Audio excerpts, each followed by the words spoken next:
Hello and welcome to ARIRANG News. It's Tuesday, October 21st here in Korea. Live from Seoul, I'm Laah Hyun-kyung. For 9 days, North Korea has kept mum on whether it would participate in high-level inter-Korean talks next week. Instead, it says it will have no choice but to retaliate if South Korea keeps on provoking the regime. Our Kwon Soa starts us off. Still no word from Pyongyang. While South Korea awaits a positive response to its proposal to hold high-level political talks next Thursday, the only uttering out of Pyongyang was a warning on Monday that it would retaliate if Seoul continues with what it calls provocations. North Korea was referring to an incident on Sunday when the two Koreas traded fire after 10 North Korean soldiers were seen approaching the Military Demarcation Line near the border city of Paju. The North also stressed it would maintain its patrols along the border in the future. Heightened military tensions have cast a dark cloud over prospects the talks will go ahead as planned. Experts believe North Korea's hostile behavior following a recent visit by a high-level North Korean delegation is a calculated move. They say the regime wants to put itself in a better position for talks. Pyongyang is expected to ask the South to lift sanctions, provide economic support, and take steps to stop South Korean activists from flying anti-Pyongyang leaflets across the border. Sunday's shootout came a little over a week after North Korea fired at balloons carrying the leaflets. Tensions are likely to spike even more later this week as the activists say they plan to fly more balloons across the border. Kwon Soa, ARIRANG News.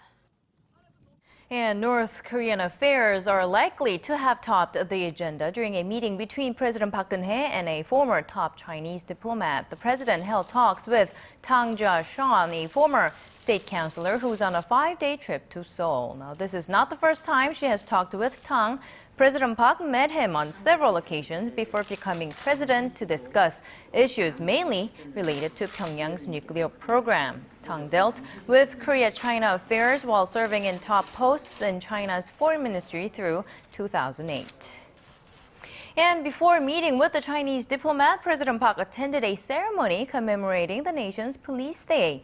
There, she lauded the police for their hard work toward maintaining security and the public order, actions that have brought crime rates down and raised the number of arrests. The president also warned against an increase in crime such as voice phishing and highlighted the need to strengthen the nation's forensic science capabilities. She also said the government would do its best to improve working conditions for police officers through salary and budget increases. Now, South Korea's Foreign Minister Yoon Byung-se and Defense Minister Han Min-gu will head to the United States on Wednesday to attend a bilateral foreign and defense ministers meeting. Seoul's foreign ministry says the so-called 2+2 talks will be held in Washington on Thursday, local time, with U.S. Secretary of State John Kerry and Secretary of Defense Chuck Hagel in attendance. The two sides are expected to cover a range of issues, including North Korea's nuclear program and measures to strengthen the South Korea-U.S. alliance. Representatives from Korea's ruling and opposition parties met this Tuesday for discussions on 3 bills related to April's ferry disasters. Saenuri Party floor leader Lee Wan-gu met with his New Politics Alliance for Democracy counterpart Woo Yoon-gun, and the two discussed the details of a pending Seoul-ho ferry bill, emphasizing that it should be passed by the end of the month. In an attempt to prevent accidents like April's ferry sinking from happening again, the 3 bills aim to end corruption between companies and government officials. Now, the two parties also launched a special task force that is working on the bills, which they aim to pass at an upcoming parliamentary session next Friday.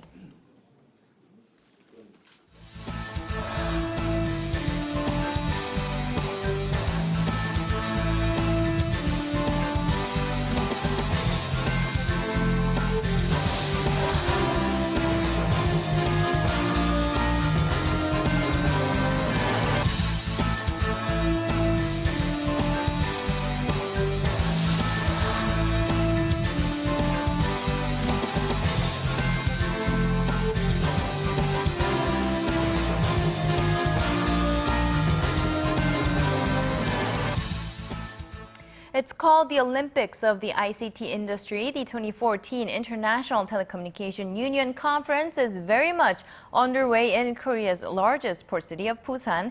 And as our Song Ji-sun reports, IT and mobile experts are discussing ways to make the next generation of mobile communications technology a reality.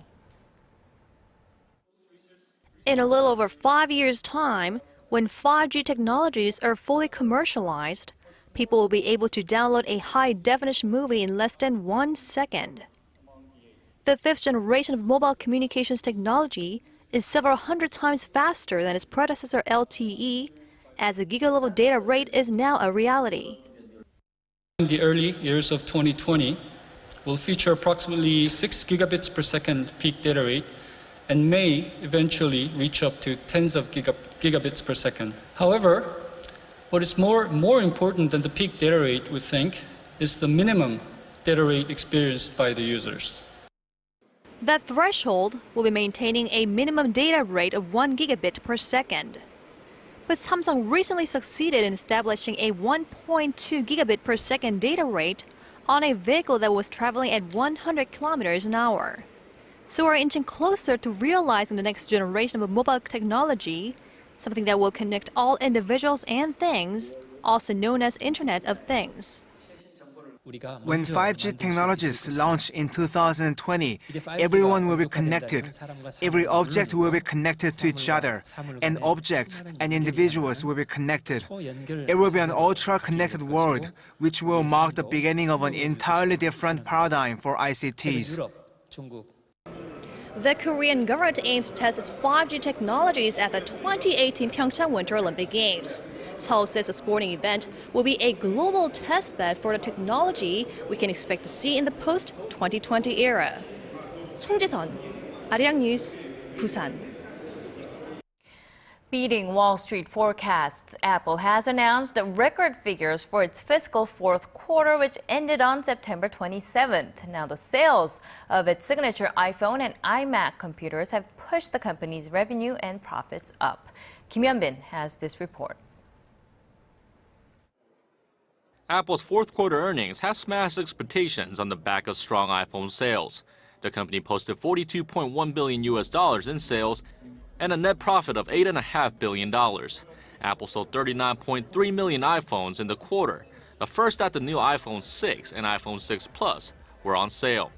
That's well above what analysts were expecting and 16% higher than the same period last year. Apple's $1.42 per share profit also exceeded analysts' prediction of $1.31 per share. Apple sold a record 5.5 million iMac computers, up more than 20% from the same quarter in 2013. The only black mark in an otherwise glowing report was its flagging iPad line. iPad sales were down 13% from the previous year for a third successive quarter of decline. Sales of the iPhone, on the other hand, have steadily increased, even though smartphone sales have declined in developed markets such as the US and Europe. The larger screen iPhone 6 and 6 Plus got a strong reaction early on, with the company selling 10 million smartphones in the opening week, up 1 million from last year. Apple was expected to see a big jump in sales in the near future, as it teamed up with China Mobile last year, the largest carrier in the world, gaining access to around 800 million more subscribers. Kim Hyun-bin, ARIRANG News. Now, there's a technology that a tiny Korean company was recently able to develop, and the world's leading space agency apparently wants to take it off their hands. Our Shin Se-min has the next story. A small company of 3 has the technology that NASA wants. Kwang Technomagnet, based in Gyeonggi-do Province, has recently completed work on the world's first permanent magnet controlling technique. The technique creates a strong magnet that draws objects weighing dozens of tons within just 0.3 seconds using only 10 amps. This is an original green technology that will help fuse dozens of tons of objects without the help of a current in less than a second. The company has already acquired 13 patents for the technique, and a global patent is pending. By adopting the technique, NASA thinks its astronauts will no longer have to dock a spacecraft manually, but will be able to do it automatically. The technique is also expected to solve the issue of bolt damage, with magnetic force diminishing the risk of explosion, and the Korean firm and NASA will soon conduct a verification test. The company was able to export the technique thanks to support from Gyeonggi-do Province through a program of the University of Texas. We educate domestic companies in collaboration with companies outside of Korea and eventually help the domestic companies enter the global market. 15 domestic SMEs have been selected for the program sponsored by Gyeonggi-do Province and the University of Texas, which has a budget of $1.4 million. The program has supported 81 companies over the past 6 years, generating over $41 million. Shin Se-min, ARIRANG News. Having a cup of coffee after a meal is almost a ritual now in Korea, and that's perhaps why the nation's coffee imports are forecast to hit a record high this year. Data released by the Korea Customs Service shows that Korea's inbound shipments of coffee during the first 9 months of the year amounted to 99,000 tons. That's up 19% from a year earlier. That figure already surpassed the previous record for annual coffee imports set in 2011. Now, most coffee was imported from Vietnam, followed by Brazil, Colombia, and Honduras. Analysts say the growth is being driven by stronger consumer demand and a sharp increase in the number of coffee shops nationwide. Bringing you the fresh updates from stories breaking in Korea and abroad. We give you a bigger and better picture of the world. Join Laah Hyun-kyung live from Seoul. Every weekday, only on ARIRANG.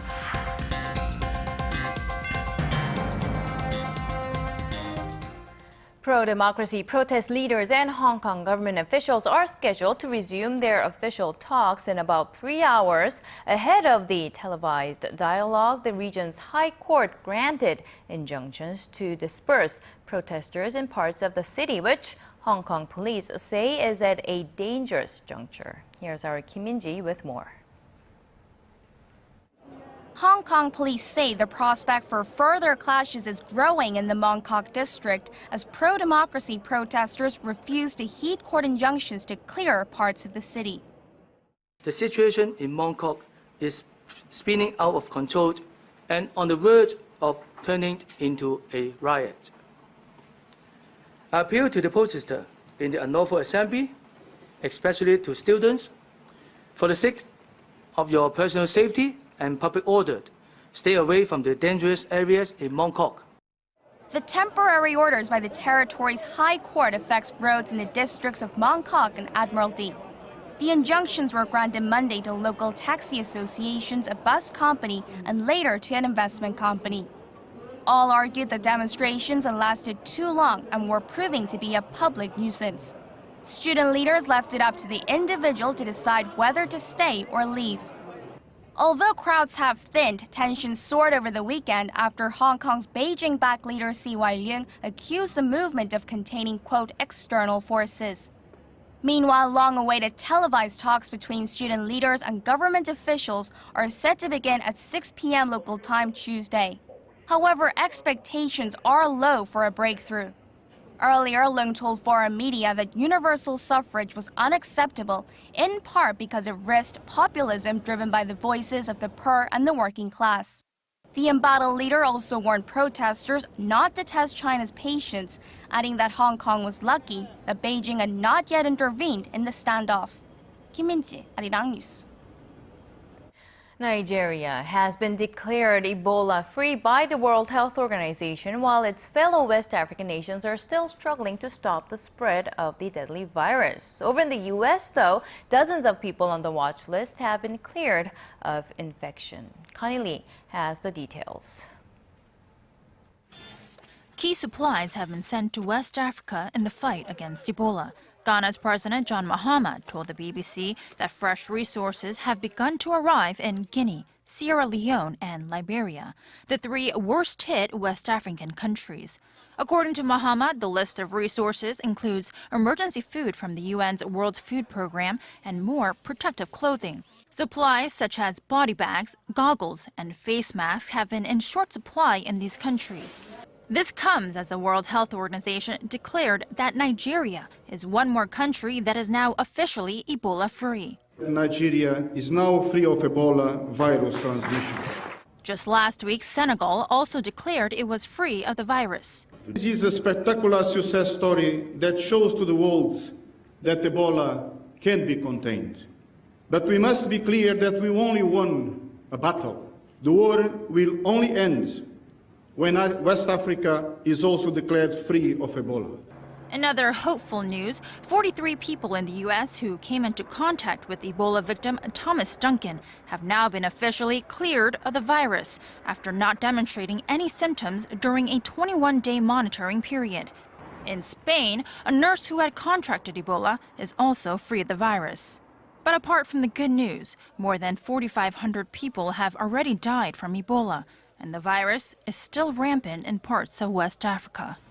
Connie Lee, ARIRANG News. And Korea will lend a helping hand in the fight against Ebola by sending its first group of medics to West Africa sometime in November. The government says an advanced team of medics will be dispatched to 2 West African nations, most likely Liberia and Sierra Leone. The group will review safety plans for dispatching future medical teams, which will be recruited via the internet. About 10 people will be selected based on their expertise, and they are expected to spend about 2 to 3 months in the region. The decision is sparking quite a controversy in the country, though, with opposition parties and some in the medical community expressing concerns that Korea is not fully prepared in treating Ebola.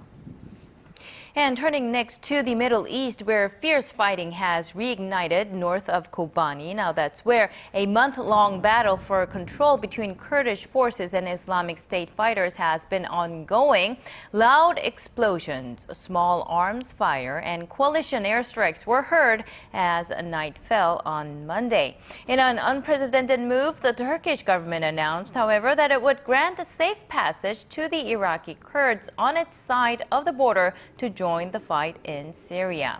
The development comes, of course, amid the U.S.-led coalition fight against Islamic State militants in Syria and Iraq. Speaking of the U.S., Washington is under fire after a report found that the U.S. government had paid out millions of dollars in Social Security to dozens of suspected Nazi war criminals forced out of the country. A senior House Democrat is demanding an investigation after the AP reported that a legal loophole had allowed the payments funneled using taxpayer money. The U.S. Justice Department said benefits were paid to those who had first renounced their U.S. citizenship and left voluntarily. In other news, the World Health Organization is warning that the number of cancer cases is growing at an alarming rate globally and that urgent action is needed to prevent a crisis. The agency says healthy behaviors could prevent a lot of cancer deaths each year, so it's released a list of guidelines. Our Connie Kim reports. The World Health Organization has rolled out a dozen health tips to help reduce the risk of cancer by half. Experts at the WHO's International Agency for Research on Cancer say the recommendations allow people to change their behavior on an individual level.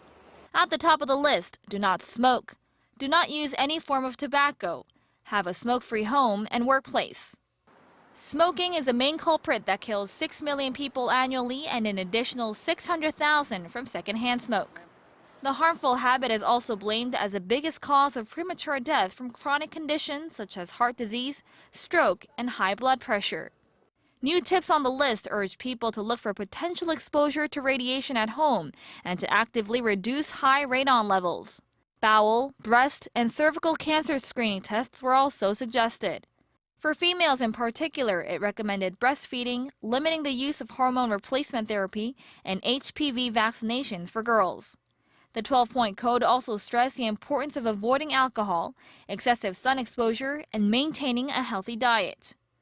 The WHO's Specialized Cancer Agency says it hopes the new code will help individuals to take concrete action for themselves, friends, and family in order to significantly cut down the risks of developing cancer. Connie Kim, ARIRANG News. And shifting gears, he is one of the biggest and most popular artists from the 90s and hailed by some as the country's cultural president. Seotaeji is back with a new album, and more than ever, he's ready to connect with his fans. Our Im Yoon-hee has this report. A singer, musician, and songwriter who changed the Korean music industry in the 90s. Seotaeji has been dubbed by some as the president of culture, as his work has led to some of the biggest contributions to the development of Korean pop culture. It's been over 5 years since he's released a full solo album. And now, to the excitement of many fans, the legend is back from his hiatus with his 9th album, Quiet Night.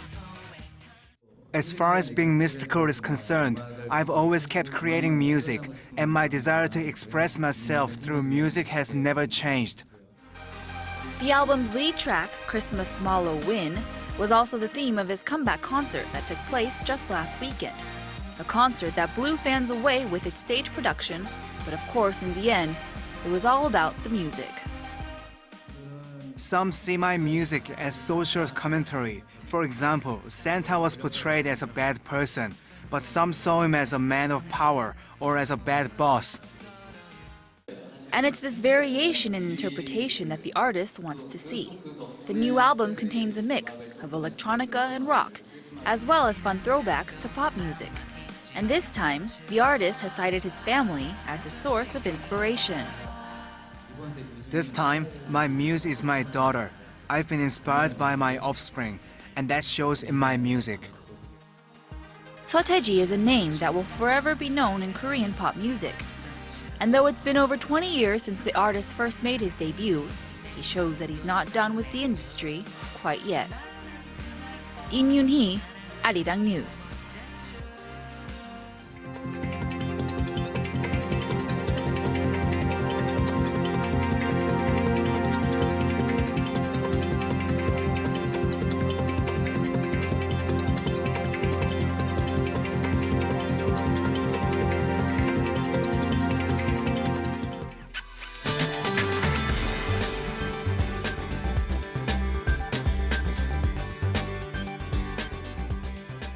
The regional torrential rainfall continues here in Korea. I'm Michelle Park here with the latest weather updates.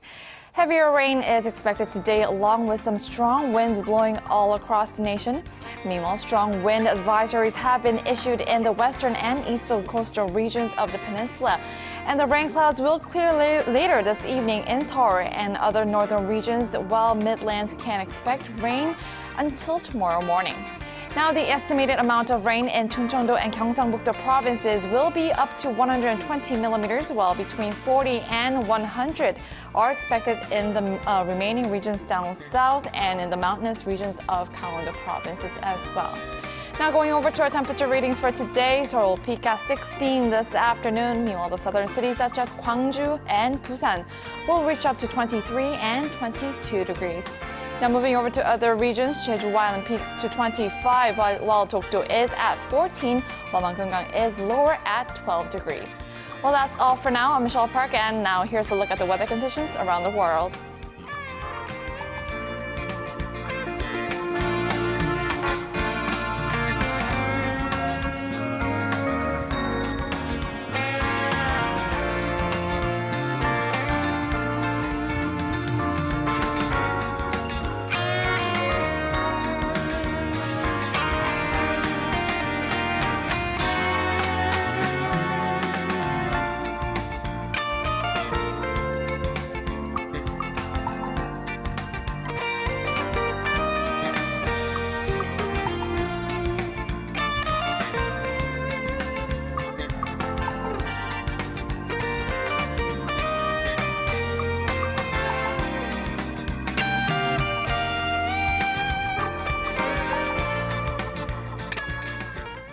And that brings us to the end of our newscast. Thank you for watching. We'll be back with more updates at 6 p.m. Korea time.